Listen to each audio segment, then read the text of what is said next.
अस्सलामुअलैकुम अज़ीज़ तलबा व तालिबात 11वीं जमात में ऑनलाइन क्लासेस में आप सबका खैर मक़दम है। मैं आयशा बागबान हूँ जो कि आपको 11th आर्ट्स उर्दू की क्लास टीचर भी हूँ और साथ साथ आपको मैं उर्दू मज़मून की तदरीस करूँगी इंशाअल्लाह। तो आइए हम शुरुआत करते हैं। सबसे पहले हमारे सिलेबस की तरफ। यूँ तो आपके पास निसाबी किताब, दरसी किताब मौजूद होंगी। अगर आपके पास नहीं है तो हम PDF आपको भेजेंगे, उसमें से आप उर्दू की किताब देख सकते हैं। इसके अलावा मैं आपको आज इससे पहले मैं आपको रिड्यूस सिलेबस भेजी थी कि कौन कौन सा सिलेबस कम हुआ है, ये एक तस्वीर आपको भेजी थी। लेकिन आज फिर उस पर भी मैं जिस तरह से तबसरा करूँगी कि कोविड-19 की वजह से 11वीं जमात के सिलेबस का बहुत सारा हिस्सा किया गया है, हस्फ किया गया है, यानी कि रद्द किया गया है। तो उसमें मैं सिर्फ असबाक के नाम आपको बोलूँगी, तो आप ध्यान से देखिए। इन्हें इतने असबाक हमें नहीं पढ़ने हैं। हिस्सा नस्र में फिरदौस से बरी ये सबक भी नहीं है। उर्दू लुगत नवीसी की मुख्तसर तारीख़ ये सबक भी हज़्फ किया गया है। मकातिबे इकबाल ये भी नहीं है।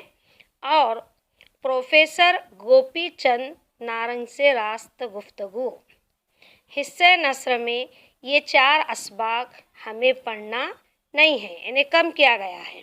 उसके बाद हिस्सा नज़्म में नज़्म तीसरी है, इश्क़ हक़ीक़ी नहीं है।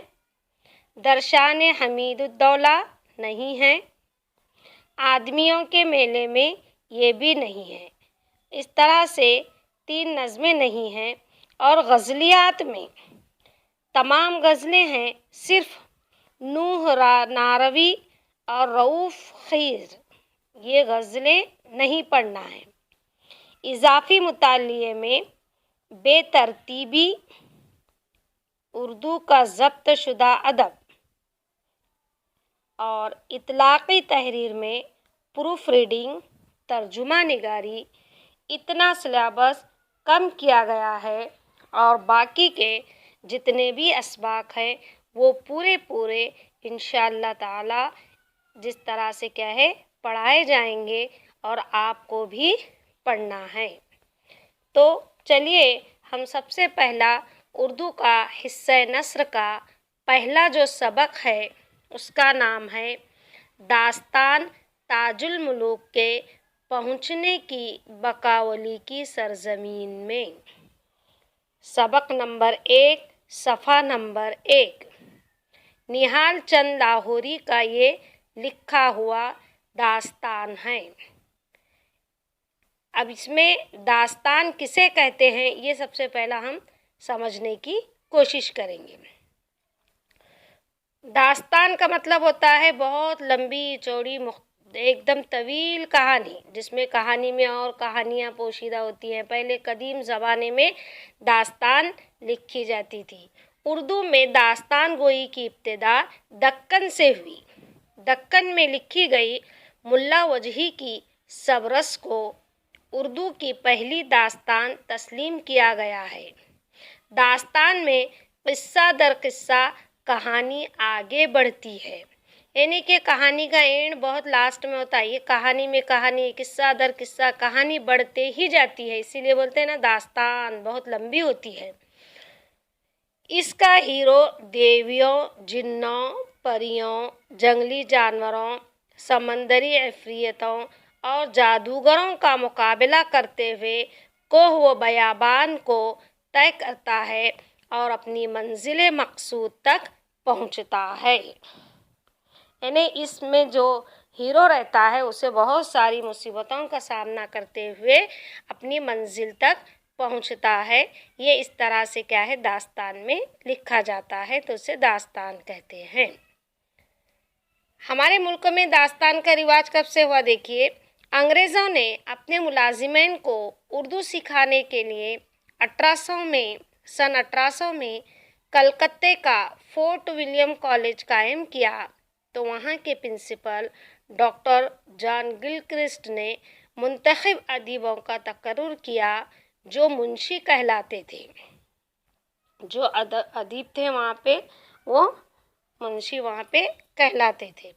ये लोग दर्स व तदरीस के साथ निसाबी किताबें भी तैयार करते थे, जिसमें हैं मीर अमन, हैदर बख्श हैदरी है, मीर बहादुर अली हुसैनी है, ललूलाल, निहाल चंद लाहौरी, मिर्ज़ा अली लुत्फ़, बेनी नारायण जहां वगैरह फोर्ट विलियम कॉलेज के अहम मुसन्निफ़ों में शुमार होते हैं। निहाल चंद लाहौरी ने इज़्ज़तुल्लाह बंगाली की फ़ारसी तसनीफ़ का उर्दू तर्जुमा मज़हब इश्क़ के नाम से किया। हिंदुस्तानी लोक कथाओं में गुले बकावली का ये किस्सा बहुत मशहूर है। दया शंकर नसीम ने इस किस्से को गुलजार नसीम के उन्वान से नज़्म किया। निहाल चंद ने अपने तर्जुमे को असल से बिल्कुल करीब रखते हुए तकल्लुफ़ात से बचने की कोशिश की और तर्जुमे में सादगी इख्तियार करके किस्से को निहायत दिलचस्प बना दिया। देखिए अजीज़ तलबा व तालिबात, यहाँ पर गुले बकावली का किस्सा इस सबक में पेश किया गया है, क्योंकि दास्तानों में भी मैंने बताई परियों, देवी देवताओं, जिन्नों वगैरह की जिस तरह से क्या है कहानियाँ शामिल होती थीं, उसी तरह से दया शंकर नसीम का एक गुलजार नसीम से ली गई जिस तरह से गुले बकावली का ये किस्सा भी क्या है बहुत मशहूर था, जिसमें परियों की कहानी बयान की गई है। तो इसको आसान सादगी के साथ इस किस्से को निहायत दिलचस्पी के साथ बयान करने वाले कौन थे? निहाल चंद लाहौरी हैं, जो कि इस सबक के मुसन्निफ़ हैं। जब उन्होंने इसका तर्जुमा किया सन 1813 में, तो इस किताब पर उन्हें 150 रुपये इनाम मिला था। मज़हब इश्क़ उर्दू की इब्तिदाई दास्तानों में निहायत अहम है। इसमें गुले बकावली का किस्सा दर्ज है। इसकी ज़बान अगरचा कदामत लिए हुए है, लेकिन रवां है। इसमें मुहावरात और ज़रबुल मिसल का इस्तेमाल मतन को दिलकश बना देता है। मुसन्निफ़ ने नसर में तशबीहात और इस्तिआरात को भी बरता है। यानी यहाँ पर नसर में जो चीज़ें हैं इसमें तशबीहात हैं, इस्तिआरात हैं, जिनकी वजह से ज़बान में शीरीनी पैदा हो गई है। इस सबक के मुहावरों को दरसी नुक्ता बनाकर ज़बान की अदबी चाशनी से मुतारिफ़ कराया जा सकता है। सबक में बयान की हुई कहानी हमारे मुल्क की देवमालाई और असातीरी रिवायात से ताल्लुक़ रखती हैं। दास्तान में बिलउमूम देवों, जादूगरों, शबादाबाज़ों, जिन्नों और परियों जैसी माफूकुल फ़ितरत किरदारों का ज़िक्र होता है। माफूकुल फ़ितरत का मतलब होता है जो हमारे दिमाग, सोच, तख़य्युल से भी बहुत ही बाला होती है। जैसे कि जादूगर होते हैं, परियों, जिन्नात हैं, जिसको हम क्या है तख़य्युल नहीं कर सकते, और जब हम सोचते भी हैं तो उनके बारे में वो बिल्कुल हमारी सोच से क्या है बहुत ही अलग होते हैं। इस दास्तान में भी पहाड़ी देव का ज़िक्र मुतहिर कर देने वाला है।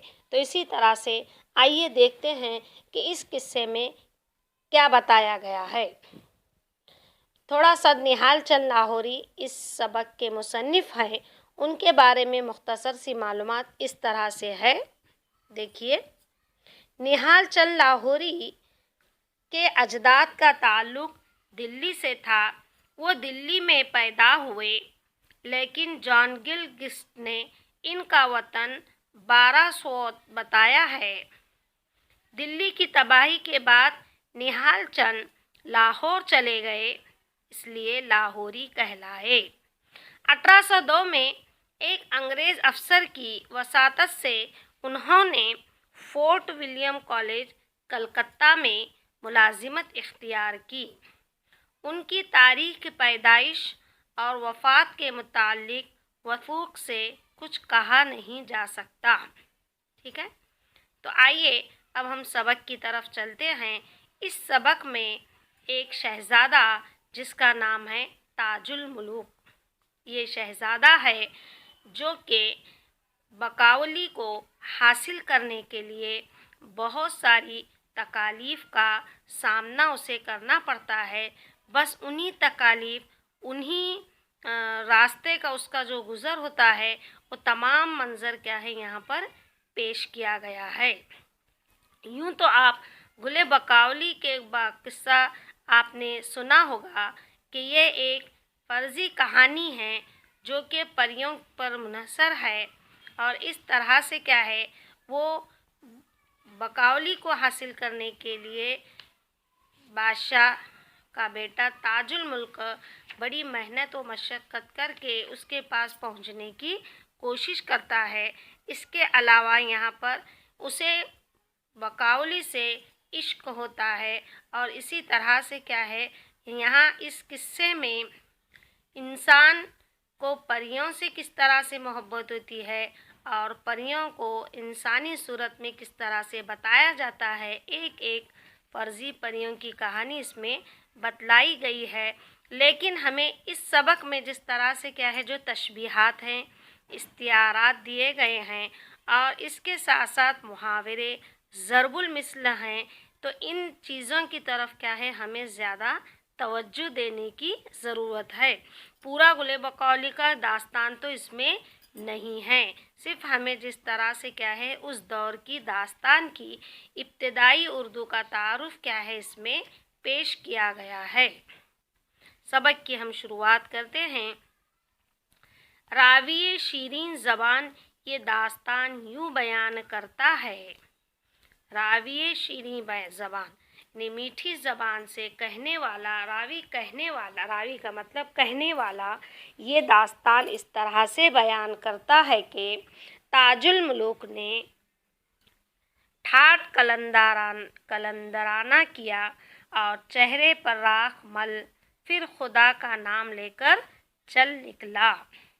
ताजुल मुल्क ये एक शहज़ादे का नाम है जो बिल्कुल अपने ठाठ कलंदराना से यानी बहादुरी से अपना रौब जमाते हुए बेखौफ होकर चेहरे पर राख मल लेना, अपने चेहरे को जिस तरह से क्या है छुपा कर फिर खुदा का नाम लेकर चल निकला। कहाँ पर? रास्ते में। अब किस तरह से क्या क्या होता है देखिए। बात कई रोज़ के एक ऐसी वादी पुरखार में जिसकी इंतहा न थी। वादी पुरखार, पुरखार का मतलब होता है कांटों से भरा। वादी पुरखार कांटों से भरी हुई वादी। आप अल्फाज के माने पर गौर कीजिए, अल्फाज के माने लिख कर लीजिए। बात कई दिन के बाद वो एक ऐसी वादी पुरखार में कि जिसकी इंतहा न थी, यानी इतनी जंगल ऐसा कांटों भरा था कि जिसका एंड नहीं था। तारीकी से हरगिज़ दिन रात में फ़र्क मालूम न होता था, यानी उस जंगल में, उस वादी में पूरा क्या था? अंधेरा था। इतना अंधेरा था कि दिन और रात में फ़र्क भी मालूम नहीं होता था। सफ़ेदी और सियाही में ज़र्रा बराबर भी इम्तियाज़ न किया जाता था, यानी कि काला और सफ़ेद में का मतलब दिन और रात में ज़र्रा बराबर भी फ़र्क न समझा जाता था। वहाँ जा वारिद हुआ और अपने दिल को ढारस देकर कहने लगा। अब बादशाह ताजुल मुल्क वहाँ पर वारिद हुआ। वहाँ जा वारिद यानी जा यानी जगह, उस जगह पर वहाँ पर क्या हो गया? दाखिल हुआ और अपने दिल को ढारस देकर, ढारस का मतलब होता है उम्मीद भर, उम्मीद देकर, यानी अपने दिल को क्या किया? एक उम्मीद दिया कि मैं वहाँ पर पहुँचकर अपने दिल को ढारस देकर, उम्मीद देकर क्या कहने लगा देखिए। ऐ अज़ीज़, अपने आप से कह रहा हूँ, ऐ अज़ीज़ ये पहली ही बहरे मुसीबत की लहर है। देखिए, बहरे मुसीबत, मुसीबत का समंदर, बहर का मतलब होता है समंदर, बहरे मुसीबत की लहर है। ये तो सिर्फ पहली लहर है, यानी अभी मुसीबत का पूरा समंदर तुझे क्या करना है, तय करना है। ये तो मामूली एक क्या आ गई है, लहर आ गई है, जिसमें क्या दिखाई दे रहा था, सिर्फ अंधेरा ही दिखाई दे रहा था, हर तरफ अंधेरा ही अंधेरा था। तुझको तो अभी दरिया का दरिया तीरना है। अपने दिल से क्या कह रहा है ताजुल मुल्क कि अभी तुझे क्या करना है, पूरा दरिया क्या करना है, पार करना है। हिम्मत की कमर चुस्त बांध और समंदर के मानिंद अपने आप को इस आतिश कदे में डाल। हिम्मत कर, कमर चुस्त बांध का मतलब होता है कि अपने आप को खड़ा कर, अपने आप को एक बहादुर बना दे, कि अपनी कमर बांधना का एक मुहावरा भी होता है, और इसके मतलब कहता है कि अपने आप को तैयार कर और समंदर के मानिंद अपने आप को इस आतिश कदे में डाल। आतिश कदा यानी कि आग का गोता, आग जो रहती है उसमें अपने आप को खुद को डाल। देख तो खुदा क्या करता है, यानी जब इंसान किसी काम करने का अज़्म रखता है, हौसला रखता है, तो खुदा ताला भी उसका क्या होता है, मददगार बनता है। तो इसी भरोसे से, इसी उम्मीद से ताजुल मुल्क क्या करते हैं, अपने आप को जिस तरह से क्या है वहाँ पर तैयार करते हैं। कहाँ, उस वादी में जाने के लिए वो अपने आप को क्या करते हैं, तैयार करते हैं। तो इस तरह से ताजुल मुल्क खुदा पर भरोसा करता है, ये सोचकर कि आखिरश इस सहरा में चल पड़ा। आखिरश यानी उस दौर की ज़बान है, आखिरश यानी आखिरकार, इस सहरा में चल पड़ा। सहरा यानी जंगल, जो कदम पड़ता था कांटा गड़ता था, यानी जब भी शहजादा का एक कदम पड़ता तो शहजादे को क्या है, एक कांटा क्या है वहाँ से उसके पैर में चुभता। हर गाम पर, देखिए गाम का हर गाम यानी एक कदम का फासला, सिर्फ एक कदम ही आगे नहीं बढ़ाता था, हर गाम पर आह नाला करता था।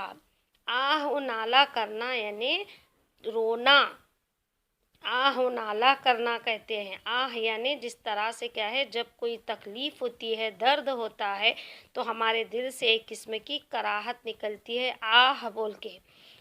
और नाला करना यानी रोना, अपने दिल से जिस तरह से क्या है आह नाला करता है। गस इस जंगले खून ख्वार में जो जाहिलों के दिल से तारीक तर था।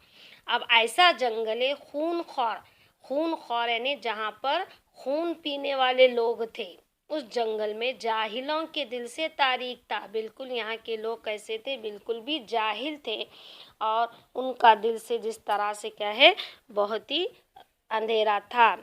दरिंदों का मस्कन पुरखतर था, यानी कि यहाँ पर जो दरिंदे थे, जो खून लेने वाले जो जानवर थे, वो यहाँ का मस्कन क्या है, खतरे से भरा हुआ था। अगर एकदम वहाँ आफताब आए तो अपना नूर खो जाए। यहाँ पर ताजुल मुल्क के ये मुसन्निफ बता रहे हैं कि अगर एकदम भी वहाँ पर अगर आफताब आ जाए तो अपना नूर क्या करता है, वो खो देता है। और इसी तरह हर तरफ अजदहे भूखे प्यासे मुंह खोले पड़े थे, गोया खाली घरों के दरवाजे। यानी शहजादे को ऐसा लग रहा था कि बिल्कुल यहाँ पर क्या है, अजदहे जंगली एकदम बिल्कुल बयाबान जंगल था, और यहाँ पर मुद्दत से शहजादा दाएं बाएं चारों तरफ दौड़ता फिरा। झाड़ियों की रगड़ से उसका बदन क्या है, छिल गया था। हर एक अज़ू से लहू टपकने लगा था। इन्हें इतने खारदार वादी थी कि इसका अज़ू जो है, उसका जिस्म जिस तरह से क्या है खून टपकने लगाया था। और उसके फूल से तलवे, एक शहज़ादा था और उसके फूल से तलवे क्या हो गए, बबूल के कांटों से क्या हो गए थे, छिद गए थे। छिद जाना यानी जिस तरह से क्या है طلبوں پر سوراخ پڑ گئے تھے۔ تو عزیز طلباء و طالبات، آج کے لیے اتنا ہی کافی ہے۔ اللہ حافظ۔